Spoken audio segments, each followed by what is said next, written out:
ሰላም ጤና ይስጥልን አድማጭ ተመልካቾቻችን፣ ከተለያዩ አቅጣጫዎች የተሰባሰቡ አዳዲስ መረጃዎችን ወደ እናንተ አደርሳለሁ። በተለይ ወታደራዊ መረጃዎችን በማስቀደም በሰሜን ምስራቅ ኢትዮጵያ ካለው ወታደራዊ ስምሪት ባሻገር በምዕራብ ኢትዮጵያ ቀጠናም እንደዚሁ አዳዲስ ወታደራዊ እንቅስቃሴዎች መኖራቸውን የሚገልጹ መረጃዎች ወጥተዋል። በአንዳንድ የስምሪት ቀጠናዎች መከላከያ ለቆ እንዲወጣ ትዕዛዝ ተሰጥቷል። ይህንን ጨምሮ በሰሜን ምስራቅ ኢትዮጵያ በተለይ በዋግ ኽምራ፣ በአፋር፣ በሰሜን ወሎ እንዲሁም ደግሞ በራያ ቀጠናዎች ያለውን አሁን ሁኔታ በተመለከተም እንደዚሁ ተጨማሪ መረጃዎችን አደርሳችኋለሁ። እስከ መጨረሻው አብራችሁ እንድትቆዩ ነው በአክብሮት የምጋብዛችሁ። አሁን ባለው አጠቃላይ ሁኔታ ከማይጨው እስከ ወልዲያ ያለው የሰሜን ምስራቅ ቀጠና ከፍተኛ የሚባል የኃይል ክምችት ያለበት፣ ከፍተኛ የሚባል የጦር መሳሪያ እንደዚህ ወደ የአካባቢው እየተጠጋ ያለበት፣ ከመቀሌ አቅጣጫና ከወልዲያ አቅጣጫ ወደ አካባቢው ከፍተኛ ኃይል እየተጠጋ ነው የሚገኘው። ይህም እንግዲህ ቀደም ብሎ በወታደራዊ አስተያየት ሰጪዎቹ ጦርነቱን ራያ ላይ መጨረስ ከሚለው ጋር በተያያዘ ዛሬም በርካታ ኃይል ወደ የአካባቢው ከመቀሌ አቅጣጫም ከወልዲያ አቅጣጫም እየተጠጋ መሆኑን የሚገልጹ ዝርዝር መረጃዎችን በዚህ ሰዓት ትሰማላችሁ። በርከት ያላችሁ አድማጭ ተመልካቾቻችን በኢንቦክስ በኢሜይል እንዲሁም ደግሞ በቀጥታ አስተያየት መስጫዎች ላይ በርከት ያሉ አስተያየቶችን አድርሳችኋል። በእጅጉ የማመሰግነው። በአስተያየቶቻችሁ ወደፊትም ይቀጥሉ።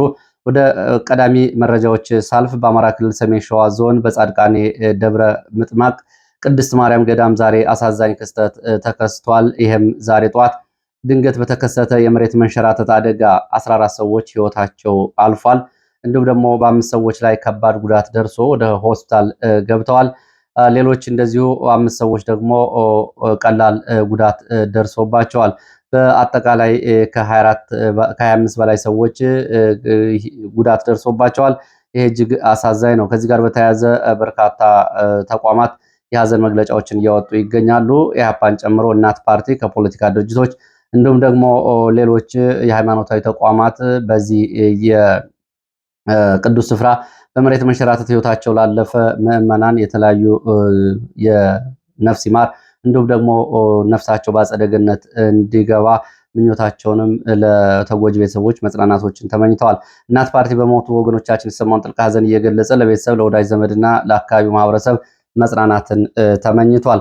በዚሁ አጋጣሚ ወቅቱ የዝናብ በመሆኑ በተለያዩ የሀገሪቱ ክፍሎች የሚገኙ በተለይ ለመሬት መንሸራተትና ጎርፍ ከፍተኛ ተጋላጭ የሆኑ አካባቢዎች የሚገኙ ወገኖቻችን ተገቢውን ጥንቃቄ እንዲያደርጉ እናት ፓርቲ ጥሪ አስተላልፏል። በሌላ በኩል መኢአድም እንደዚሁ መግለጫ አውጥቷል። መኢአድ ያወጣው መግለጫ ደግሞ ከምክክር ኮሚሽኑ ጋር የተያያዘ ነው። መኢአድ ቋሚ የሀገር ምሰሶዎችን መንካት አይቻልም ሲል ነው መግለጫ እያወጣው። በዚህም በመግለጫው አስጠንቅቋል። በሀገራዊ ምክክር ኮሚሽኑ ላይ የሚነሱ አጀንዳዎችን ተቃውሟል። የመላው ኢትዮጵያ አንድነት ድርጅት መኢአድ በሀገራዊ ምክክር መድረክ ላይ እየተነሱ ያሉ አጀንዳዎችን አስመልክቶ በሰጠው ጋዜጣዊ መግለጫ ሀገርን የህልውና አደጋ ላይ የሚጥሉ የባዕዳን አጀንዳዎች እያቀረቡ ነው ሲል ተቃውሞውን ገልጿል። ፓርቲው ዛሬ ሐምሌ 27 2018 ዓ.ም ባወጣው ጋዜጣዊ መግለጫ እንደገለጸው የሀገሪቱ ችግሮች በውይይት መፍታት ብቸኛ አማራጭ መሆኑን ቢያምንም የምክክር ኮሚሽኑ የተቋቋመበት ዓላማ ግን የተሳሳተ ነው ሲል ወይም ደግሞ ዓላማውን ስቷል ሲል ኮንኗል። በምክክሩ በኩል መኢአድ ከዚህ ቀደም ሂደቱ አካታች እንዲሆን ውጤት እንዲመጣ ጦርነት በአፋጣኝ እንዲቆም የፖለቲካና የማንነት እስረኞች እንዲፈቱ እንዲሁም የዜጎች የመንቀሳቀስ መብት እንዲረጋገጥ የሚያዙ ቅድመ ሁኔታዎችን አስቀምጦ ሰኔ 8 ቀን 2016 ዓ.ም አባላቱ ከምክክር ማግለሉን አስታውሷል። በአጀንዳዎች ላይ የቀረበውን ስጋት በተመለከተ ደግሞ በአሁኑ ወቅት በውይይት መድረኮች ላይ የሚነሱ አጀንዳዎች ሀገር አፍራሽና ዘላቂ የቁርሾ ቅርስ ተክለው የሚያልፉ እንደሆኑ ነው ፓርቲው እምነት ያለኝ ብሏል። እነዚህ ጥያቄዎች የሚያቀርቡ አካላት ከድርጊታቸው እና ከተለያዩ ተግባራቶቻቸው እጃቸው እንዲሰበስቡ አሳስቧል። ገዢው ፓርቲና ኮሚሽኑ ሂደቱን መስመር ባላስያዙበት ሁኔታ ሂደቱ መቀጠሉ ለትውልድ የሚሻገር አደጋ አለው ያለው መኢአድ ለመላው ኢትዮጵያ ሕዝብ ሂደቱን በመቃወም ሁሉን አቀፍ ሰላማዊ ትግል እንዲያደርግ ጥሪውን አቅርቧል። መኢአድ በመግለጫው ማጠቃለያ ላይ ድምጻችን በሀገሪቱ ለኑሮ ውድነትና ለሉዓላዊነት ቀጣይነት ባለው መሪ ቃል በሚል የሀገርን ሉዓላዊነትና ህልውና የሚነኩ ማናቸውንም እንቅስቃሴዎች ሊቆሙ እንደሚገባና ይህንን ትግል እንደሚያስተባብር በጋዜጣዊ መግለጫው ላይ ገልጿል። ወደ ምዕራብ ኢትዮጵያ የሚወስደን መረጃ አስከትላለሁ። በምዕራብ ኢትዮጵያ በተለይ በወለጋ ቀጠና በምስራቅ ወለጋና ሆሮ ጉዱሩ ወለጋ የዞኖች የመከላከያ አካባቢውን ለቆ ሊወጣ እንደሆነ የመረጃ ምንጮች ገልጸዋል። በኦሮሚያ ምስራቅ ወለጋና ሆሮ ጉዱሩ ወለጋ ዞኖች በተለይ በአምስቱ ጊዳ እየተባሉ በሚጠሩ ቀጠናዎች ለአለፉት በርካታ ዓመታት ስምሪት ላይ የነበረው መከላከያ ሰራዊት ቦታውን ለቆ ሊወጣ እንደሆነ የመረጃ ምንጮቹ ይህንን ገልጸዋል።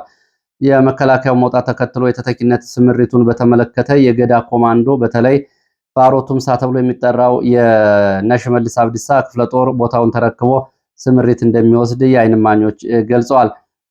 መከላከያው ወደፊት ወደ የት አቅጣጫ ሊሄድ እንደሚችል ማወቅ አልተቻለም ያሉት የመረጃ ምንጮች፣ ሆኖም ካለው ውጥረት አንጻር አንድም ወደ ሰሜን ኢትዮጵያ ለወታደራዊ ግዳጅ ወይም ደግሞ ወደ ምዕራብ ኢትዮጵያ ባለው የአሶሳ ቀጠና ሊንቀሳቀስ ይችላል የሚል ግምት እንዳላቸው ተናግረዋል።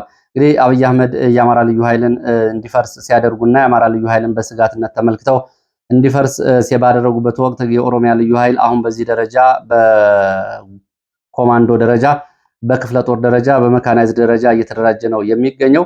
የአማራ ልዩ ኃይል እና እዛ የፈረሰው ደግሞ አድማ ብተናው ራሱ ከሻለቃ በላይ እንዳይደራጅ ትዕዛዝ መሰጠቱ ይታወቃል። ያም ሆኖ እንግዲህ አሁን ባለው ጦርነት ውስጥ ያለው ሁኔታ ደግሞ ግልጽ ነው።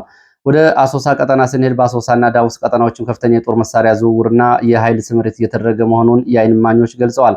በቤንሻንጉል ጉሙዝ ክልል በአሶሳና ዳቡስ ወታደራዊ ማዘዣ አካባቢዎች ከፍተኛ ቁጥር ያለው የጦር መሳሪያና ሎጂስቲክ የሰው ኃይል ዝውውርና እንቅስቃሴ እየተካሄደ መሆኑን የዓይን እማኞች ገልጸዋል። ዛሬ ከአሶሳ ወደ ዳቡስ ወታደራዊ ማዘዣ ጣቢያ በርካታ ከባድ የጦር መሳሪያዎችና ሎጂስቲኮች ተጭነው የተጓጓዙ መሆኑን የገለጹት የዓይን እማኝ ላለፉት 3 ቀናት በፖሊስ ኮሚሽን ግቢ ቆመው የነበሩ በርካታ ወታደራዊ ኮንቮዮች ዛሬ ከአሶሳ ወደ ዳቡስ ወይም ደግሞ ወደ ኢትዮጵያና ሱዳን ድንበር አቅራቢያ መንቀሳቀሳቸውን ገልጸዋል። የቤንሻንጉል ጉሙዝ ክልል ፖሊስ ኃይልም እንደዚሁ ወደ 404ኛ ኮር ማዘዣ እንቅስቃሴ እንዲያደርግና ኃይል እንዲያስጠጋ ስምሪት ስለመሰጠቱ የመረጃ ምንጮች ገልጸዋል። የዳውስ ወታደራዊ ካምፕ የሱዳን ፈጥኖ ደራሽ ኃይሎች በዚህ ካምፕ ተከማችተው ይገኛሉ። ከመከላከያ ባሻገር ኩርሙክ የሱዳንን ከተማ ተሸንፈው ለቀው ሲወጡ ወደዚህ ቀጠና ነው መጥተው እየሰፈሩት።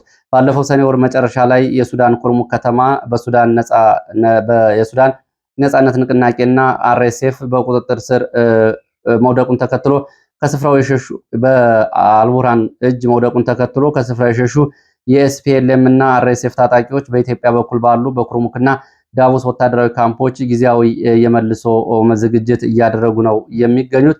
ለዚህም ከአረብ ኤሚሬትስ የተላከ በርካታ የጦር መሳሪያ ወደ አካባቢው ገብቷል። በራያ አካባቢዎች ያለው ሁኔታ ስንመለከት ደግሞ በሰሜን ምስራቅ ኢትዮጵያ በራያ ዞኖች አቅጣጫ ስላለው ወታደራዊ እንቅስቃሴ ደግሞ የሚከተሉት መረጃዎች ከአካባቢው ወጥተዋል። በሰሜን ምስራቅ ኢትዮጵያ በራያ ቀጠናዎች በአካባቢው ደጋማ ቦታዎችን ጨምሮ ወታደራዊ ኃይል ክምችቱ ዛሬም እንደዚሁ ተጠናክሮ ቀጥሏል። ከሰሜንና ደቡብ ወሎ እንዲሁም ደግሞ ከማዕከላዊ ኢትዮጵያ የተነሱ በርካታ ሰራዊት በሸራ የተሸፈኑ ከባድ መሳሪያዎችን የጫኑ ተሽከርካሪዎች ዛሬ ወደ ራያ ቆቦ መግባታቸውን አንድ የዓይን እማኝ ገልጸዋል። ሰራዊቱ በዋናነት አራዶም ተብሎ በሚጠራ ቦታ የሚራገፍ መሆኑና ወደ ራያ ቆቦ የተለያዩ አካባቢዎች በቆቦ ከተማ በስተምስራቅና በስተምዕራብ እንዲሁም ደግሞ በስተሰሜን ባሉ አካባቢዎች ስምሪት እየወሰደ እንደሆነ የገለጹት የመረጃ ምንጮች ወደ ራያ አለማጣ ግንባር ስምሪት እየወሰደ እንደሆነ ተመልክተናል ብለዋል።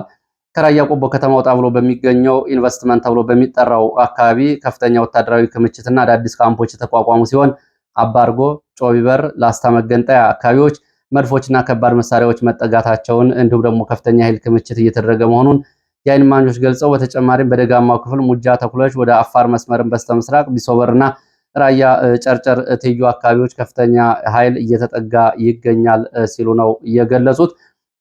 በሌላ በኩል በህዋት በኩልም በተመሳሳይ በራያ አለማጣ፣ ራያ ባላ፣ ራያ ጨርጨር አካባቢዎች ከፍተኛ የኃይል እንቅስቃሴ እየተደረገ እንደሆነ ዛሬም ተገልጿል። ያው እንግዲህ ትናንትና በወጡ መረጃዎች ለታጣቂዎቹ የነፍስ አድን መሳሪያዎች በውጊያ ላይ የሚያስፈልጉ ቁሳቁሶች እንደ አስከሬን ማንሻ፣ ቁስለኞች ማንሻ እንዲሁም ደግሞ አካፋና ዶማ አስከሬኖች ቀብር የሚፈጽምባቸውን ጉዳዮች ተመልክቶ የነፍስ አድን የሕክምና ቁሳቁሶች መከፋፈላቸው ታጣቂዎቹ የእጅ ቀለበቶቻቸውን እንዲሁም የአንገት ሐብሎቻቸውን የእጅ ስልኮቻቸውን እየሸጡ እንደሆነ መገለጹ ይታወቃል። ዛሬም የአየር መከላከያ ወይም ደግሞ መቃወሚያ ዙ23 የጫኑ ተሽከርካሪዎች እንደዚሁ ከመሆንና ከራያ ማይጨው እንቅስቃሴ ማድረጋቸውን መረጃዎች ገልጸዋል።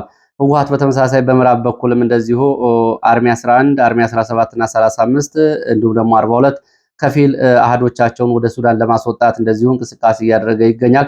ከሁለት ቀናት በፊት በተወሰነ ሴንትራል ኮማንድ ውሳኔ መሰረት ይህ ኃይል ወደ ምዕራብ አሁንም ወደ ሱዳን ሊንቀሳቀስ እንደሚችል ነው የተገለጸው። በሌላ በኩል ሰሞኑን በሽሬና ግንባር በነበረው ውጊያ ጉዳት የደረሰባቸው የህወሓት ታጣቂዎች ወደ አዲስ አበባ መጥተው እንዲታከሙ በነጌታቸውና በነጻድቃን በኩል ጥረት እየተደረገ መሆኑን ወልቃይት አካባቢ ያሉ የመረጃ ምንጮች ገልጸዋል። እንደ ምንጮቹ ገለጻ ከሆነ ካምፖ መያዙን ተከትሎ ወድቀው የተገኙ የህወሓት ቁስለኞች ከመከላከያ አባላት ቁስለኞች ጋር በአንድነት ወደ አዲስ አበባ እንዲመጡ ጥረት እየተደረገ እንደሆነ ገልጸዋል።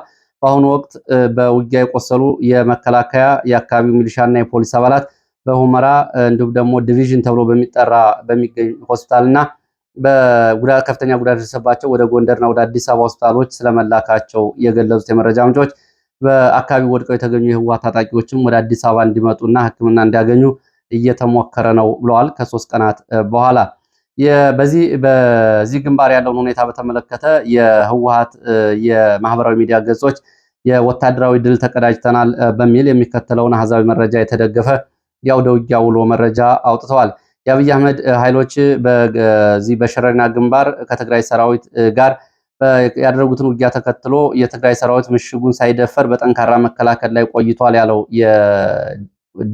የዲጂታል ወያኔ መረጃዎች ከፍተኛ ውድመት ማድረሳቸውና በዚህም ውጊያ የምዕራብ ዕዝ የአርኤስኤፍ የጃንጃዊድ ሚሊሻዎች እንዲሁም ደግሞ ዘቢ ተከዜ እያሉ የሚጠሩት የተከዜ ዘብ እንዲሁም የምዕራብ ጎንደር ፖሊስና ሚሊሻ መሳተፉን በመጥቀስ በዚህም እንግዲህ ከ370 በላይ ምርኮ ከ266 በላይ ወታደሮችን ስለመግደላቸው 61 የሚሆኑ የሚሊሻዎች አባላት እንደዚሁ በዚህ ውስጥ ከተማረኩት ውስጥ እንደሚገኙበት 7 ፖሊሶች ስለመማረካቸው የተገደለ አጠቃላይ 1297 እንደሆነና 900 በላይ ወታደር 200 በላይ የምዕራብ ጎንደር ሚሊሻ ከ132 በላይ የተከዜ ዘብ 9 ፖሊስ እንደዚሁ ጉዳት አድርሰናል ብለዋል። በርካታ የቆሰለ የሰራዊት በሁመራ ዳንሻና ጎንደር ሆስፒታሎች እየታከመ እንደሆነም የዲጂታል ወያኔ ሚዲያዎች ባወጡት የአውደ ውጊያ አሃዛዊ መረጃ ላይ ገልጸዋል። ምርኮን በተመለከተ 900 በላይ ክላሽንኮቭ፣ 93 ወታደራዊ ሬዲዮ፣ 13 ብሬን፣ 3 ዲሽካ፣ 2 ዲሽካ የተገጠመላቸው ፓትሮሎች፣ መድፍ የሚጎትቱ ትራክተሮች፣ ዙ 23 የጫኑ ኦራሎች፣ ትጥቅና ስንቅ የጫኑ ኦራሎችን፣ የውሃ መጫኛ ኦራል፣ ሞርተርና አምቡላንስን ጨምሮ እንደዚሁም ደግሞ ሌሎች በአካባቢው የሚያገለግሉ እንደ ትራክተር የመሳሰሉ ተሽከርካሪዎችን እንደዚሁ ማርከናል ብለዋል። እንግዲህ ይህንን በተመለከተ ቀደም ብሎ አንድ መረጃ አጋርቻችሁ ነበረ። ቀደም ብሎ በብልጽግና የሚዲያ ሰራዊት በኩልም እንደዚሁ ከፍተኛ ቁጥር ያለው መጠን ያለው ሪፖርት ቀርቦ ነበር። እሱ አይደለም። በዚህ ካምፕ ውስጥ የነበሩት የህወሓት ታጣቂዎች ቁጥራቸው ከ670 አይበልጥም ነበር ያሉት የመረጃ ምንጮች። ከነዚህ ውስጥ እንግዲህ ከ370 በላይ የሚሆኑት ከጥቅም ውጭ ተደርገዋል። ከዛ ውጭ ያሉት ደግሞ ቆስለው የሚያመለጡ አሉ፣ ቆስለው የሚወደቁ አሉ። እንዲሁም ደግሞ በተከዜ ዘብ በመከላከያ በአካባቢው ሚሊሻ በኩልም እንደዚሁ ጉዳቶች መኖራቸው ታውቋል። ሁመራ ሆስፒታልን ጨምሮ ሕክምና የገቡ መሆኑን የገለጹት የሆስፒታል የመረጃ ምንጮች ሁመራ ሆስፒታል ከ20 በላይ ቁስለኞች ገብተዋል ብለዋል። ከዛ ውጭ ያለውን ግን በሌሎቹ አካባቢዎች ለማወቅ አልቻልንም ብለዋል። ያው ቁጥሮቹ እንግዲህ እንደ ሁሉም ያቀረቡት በየፊናው ቢሆን የአይን እማኞች ግን ይህንን ነው እያሉት። በዚህ ጦርነት በህወሓት ታጣቂዎች ላይ እንግዲህ ከ370 በላይ የሚሆን ኃይል ጉዳት አልደረሰበትም። በመከላከያ በሚሊሻና በተከዜ ዘብ በኩልም እንደዚሁ ዝቅተኛ ቁጥር ያለው አሃዝ ነው ከሁመራ ሆስፒታል የወጣው። በሌሎች ሆስፒታል ያለውን ማረጋገጥ ባይቻልም ወደ ሸዋ ጠቅላይ ግዛት አካባቢ ያሉ መረጃዎችን ሳስከትል በሸዋ ጠቅላይ ግዛት የይፋት ጥሙጋ አውራጃ በሚገኙ በተለያዩ ቀጠናዎች ፋኖ በብልጽግና ጦር ጋር ከባድ ውጊያ ማድረጉን የሸዋ ፋኖ አፋብን አሳምነው ህዝብ ግንኙነት ባወጣው መግለጫ አሳውቋል። በይፋት አውራጃ ቀወትና ቆላማ በተባሉ አካባቢዎች የገባ የመንግስት ኃይል በደጃዝማች ተሰማ እርገጤ የፋኖ ክፍለ ጦር በደረሰበት ምት ምክንያት ወደ ሸዋሮቢት ሲያፈገፍግ ሌላ አካባቢም እንደዚሁ በቀወት ኩሪ ብሪ በዋጮ ባሉት አካባቢዎችም በ3 ንጹሃን አርሶ አደሮች ላይ ጉዳት አድርሶ ነው አካባቢውን ለቆ የወጣው። አሰቃቂ ግድያ በአርሶ አደሮች ላይ ፈጽሟል ብለዋል። ከመዘዞ ወደ አያበር ቀበሌ እስከ ሞሰቢት ተራራ ባለው መሬት ላይ በአስቻለው ደሴ የፋኖ ክፍለ ጦር ከበባ ውስጥ የወደቀ የብልጽግና ኃይል ከሸዋሮቢት ተጨማሪ ኃይል ለማስገባት ቢሞክርም በሸዋሮቢት ቆቦና ውስቲምቧይ በሚገኙ ፋኖዎች መስመሩ ዝግ በመሆኑና በደፈጣ ጥቃት ምክንያት የሰውና ቁሳዊ ኪሳራ አስተናግዷል ብለዋል። የፋኖ ህዝብ ግንኙነት መምሪያ እንዳለው የብልጽግና ጦር መውጫ መግቢያ በማጣት በእሳት ወጥመድ ውስጥ እንዲወድቅ አድርገነዋል፣ ትግሉን በጽናት እንቀጥላለን ሲል በመግለጫው አሳውቋል። በዚሁ በሸዋ ቀጠናም እንደዚሁ በንጹሃን ላይ የሚፈጸሙ ግድያዎች ተጠናክረው ቀጥለዋል። በደራ ወረዳ አዳሬ ተብሎ በሚጠራ ቦታ ታስረው የነበሩ 4 ሰላማዊ ወጣቶች በዛሬው ዕለት በጠዋት በመንግስት የጸጥታ ኃይሎች ከእስር ቤት ተወስደው መገደላቸውን የወጡ መረጃዎች ገልጸዋል። ከአካባቢ የወጡ መረጃዎች እንደሚያሳዩት የታሰሩ ወጣቶች የሰላም ውይይት እናደርጋለን በሚል ምክንያት አዳሬ ተብሎ የሚጠራ አካባቢ እስር ቤት ተወስደው ወደ ካራ ሚድህኒ ኮራ ተብሎ የሚጠራና አበዳሆ ተብሎ ወደሚጠሩ አካባቢ ተወስደው ነው የተገደሉት። ከዚህ አካባቢ ከቀበሌው የተሰበሰበው ህዝብ በተገኘበት የወረዳው አስተዳዳሪዎች እና የብልጽግና አመራሮች በሰጡት ትዕዛዝ መሰረት እነዚህ ወጣቶች በህዝብ ፊት በጥይት ተረሽነው ህይወታቸው እንዲያልፍ ተደርጓል። ከነዚህ መካከል አወሉ ሁሴን መሐመድ የአራዳ ዲማ ጉማ ገልማ ጉዳ ኗሪ የሆነ ከዚህ ቀደም በስልኩ ውስጥ የኦሮሞ ነጻነት ሰራዊት ተዋጊዎች ስልክ ተገኝቶብሃል በሚል በሚሊሻዎች ጥይት ተደብድቦ ፊት ለፊት ከህዝብ ፊት ተገድሏል። ሰለሞን ተፈራ ዘርጋው ሸቴና ሌሎች ደግሞ የኢሉ ጎዳ ጨፌ ጎግሲ እና ማዳሌ አራዳ ተብሎ የሚጠሩ አካባቢዎች ነዋሪ የነበሩ ሲሆን ለገበያ መጥተው ነው በሚሊሻ ተይዘው ይሄ ግድያ እየተፈጸመባቸው በእስር ቤት ከቆዩ በኋላ ወጣቶቹ ምንም አይነት ጥፋት ሳይኖርባቸው የተለያዩ ክሶች እየተለጠፉባቸው ሰለባ ሆነዋል ያሉት የመረጃ ምንጮቹ በደራ ወረዳ ጸጥታና ፖለቲካ ጋር በተያያዘ ከባድ ችግሮች ውስጥ እየወደቀ ይገኛል። በዚህ እንግዲህ 8 ዓመታትን ሙሉ አካባቢ በአስቸጋሪ ሁኔታ ውስጥ ይገኛል ብለዋል የመረጃ ምንጮቹ። በንጹሃን ዜጎች ላይ የሚደርሰው እንግልትና ህይወት ማጣት በተለይ በኦሮሚያ ክልል ተጠናክሮ ቀጥሏል። በየመዝናኛ ቦታው በየእስር ቤቱ በሌሊት የሚወሰዱ ወጣቶች እየተገደሉ ለጅብ ይሰጣሉ፣ የኦነግ ሸኔ ደጋፊ እየተባሉ ነው ያሉት። ወደ ሸረሪና አካባቢ ወዳሉ ተጨማሪ መረጃዎች ስንሄድ በሸረሪና ባለው አካባቢ በዚህ አካባቢ የነበረውን ጥቃት መከላከሉን የገለጸው የህወሓት የመረጃ ምንጭ በዚህ አካባቢ በነበረው ውጊያ እንግዲህ በአጠቃላይ 1297 በላይ የሚሆን ኃይል መግደሉና 371 መማረኩን አስታውቋል። በዚህ በኩል ይህንን ዘገባ የሰሩት የዓለም አቀፍ ሚዲያዎች ደግሞ በመከላከያ በኩል ደግሞ ይህን ጥያቄ ጠይቀው ምንም ምላሽ እንዳልተሰጣቸውና በአየር ኃይልና በእግረኛ በመካናይዝድ አርሚ 70 ተብሎ የሚጠራው የህወሓት ሰራዊት ሙሉ በሙሉ መደምሰሱና ድንበር አካባቢ ያሉ ካምፖች በቁጥጥር ስር መዋላቸውን ዓለም አቀፍ ሚዲያዎች ይህንን ሰምተናል ብለዋል። ይህንን አስቀምጠዋል። እንግዲህ ህወሓት በዚህ ጦርነት ከ1600 በላይ ኃይል ገድያለሁ፣ ማርኬያለሁ የሚል ሪፖርት አቅርቧል። በአንጻሩ ደግሞ ለዓለም አቀፍ ሚዲያዎች የፌዴራል ባለስልጣናት ሰጥተውታል በተባለው መረጃ አርሚ 70 ተብሎ የሚጠራው ኃይል ስለመደምሰሱና ካምፑ ስለመያዙ ነው የገለጹት። በዚሁ ወደ ሱዳን መረጃዎቻችን ስንሄድ በሌተናል ጀነራል አብዱልፈታህ አልቡርሃን የሚመራው የሱዳን የጸጥታና የደህንነት ምክር ቤት በጦርነቱ ግንባሮች ለተመዘገቡ ስኬቶች እንኳን አደረሳችሁ፣ እንኳን ደስ ያላችሁ የሚል መልእክት አስተላልፈዋል። እንግዲህ በኮርዶፋን ግዛት ከፍተኛ ድል እየተቀዳጀ የሚገኘው የአልቡርሃን ጦር በተጨማሪም የመድኃኒት የሰውና የመሳሪያ ዝውውሮች እንዲሁም ደግሞ የኦፕራሲዮን እና የወርቅ ዝርፊያዎችን ልዩ ልዩ ፍርድ ቤቶችን በማቋቋም ውሳኔዎችን አሳልፏል። ነፃ በወጡ አካባቢዎች ማንኛውም መደበኛ የሆነ ነዋሪና የአርኤስኤፍ ደጋፊ ኃይሎች አባል በወርቅ ማዕድን ቦታዎች ላይ እንዳይገኙ የተከለከለ ሲሆን መመሪያውን በሚጥሱ የትኛውም የታጠቁም ሆነ ያልታጠቁ ሰዎች ላይ እርምጃ እንደሚወስድ የአልቡርሃን ጦር አስታውቋል። ሚናዊ ተብሎ በሚጠራ አካባቢ ደግሞ የጋራ ኃይል ጆይንት ፎርስ እና በአቡ አቂላ የሚመራ ሌላ ሱዳን ሺልድ ወይም ደግሞ የሱዳን ጋሻ ተብሎ የሚጠራ ኃይል እርስ በርስ ውጊያ ማድረጋቸው ነው የተሰማው። በሱዳን ውስጥ እንግዲህ ከ22 በላይ የታጠቁ ቡድኖች በቀኝና በግራ እየተዋጉ ይገኛሉ። በተባበሩት አረብ ኤሚሬትስ የሚደገፈው ወታደራዊ እርዳታዎች እና የህፃናት እግረኛ ኃይሎች በደቡብ ሱዳን በኩል ለአልሂሉ ወይም ደግሞ ኤስፒኤልኤም ተብሎ ለሚጠራው ኃይል ድጋፍ ለማድረግ ካውንዳ መግባታቸው ታውቋል። ይህ እንግዲህ አልሂሉ የሚባለው ኤስፒኤልኤም ወይም ደግሞ የአርኤስኤፍ ሁነኛ አጋር የሆነው ታጣቂ ኃይል መሪ ነው። ለሱ ድጋፍ ለማድረግ ነው ብለዋል። በሌላ በኩል የሱዳን መስራች አሊያንስ ወይም ደግሞ የአርኤስኤፍ ቡድን በአየር ኃይል በመጠቀም በሰሜን ኮርዶፋን በሱዳን ሰራዊት ጎን የተሰለፉ ኃይሎች ላይ የአየር ጥቃት በመሰንዘር 13 ወታደራዊ ተሽከርካሪዎች ማውደሙን ዛሬ አሳውቋል። ከዚህ ጋር በተያያዘ የአልቡርሃን አየር ኃይልም 37 የአካባቢው የሸንጎ አባላትንና የአካባቢ ባህላዊ ፍርድ የሚሰጡ አባቶችንና የሸንጎ አባላትን መግደሉ ዓለም አቀፍ የሱዳን ሚዲያዎች መነጋገሪያ ሆኗል።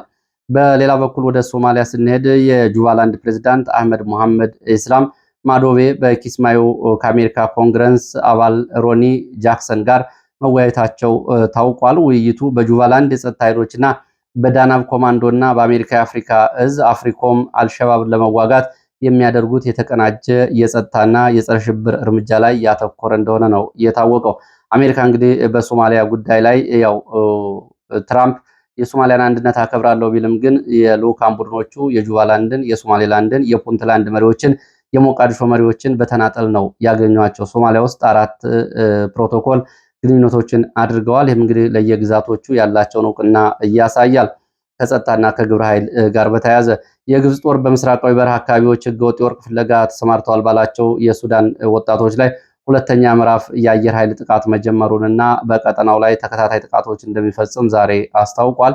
በተያያዘ መረጃ በሱዳን ባለስልጣናት አማካይነት ከፓኪስታን የተሰሩ በፓኪስታን ወታደራዊ ምርት የሆኑ የፈንጅ እንዲሁም ደግሞ ጥይት የማይበሳቸው ተሽከርካሪዎች በሱዳን ውስጥ ለሚንቀሳቀሰው ኢስላማዊ እንቅስቃሴ ቡድን እንዲሰጡ ተደርገዋል ተብሏል። ፓኪስታን ከአልቡራን ጎን ያለውን እና ባለፈው በአሜሪካ በሽብር የተፈረጀውን ቡድን እንዲሁም ደግሞ ከኢራን አብዮታዊ ዘብ ጋር ግንኙነት ያለውን ቡድን እየደገፈች የጦር መሳሪያ እያስታጠቀች እንደሆነ የሚገልጹ መረጃዎች ናቸው የወጡት።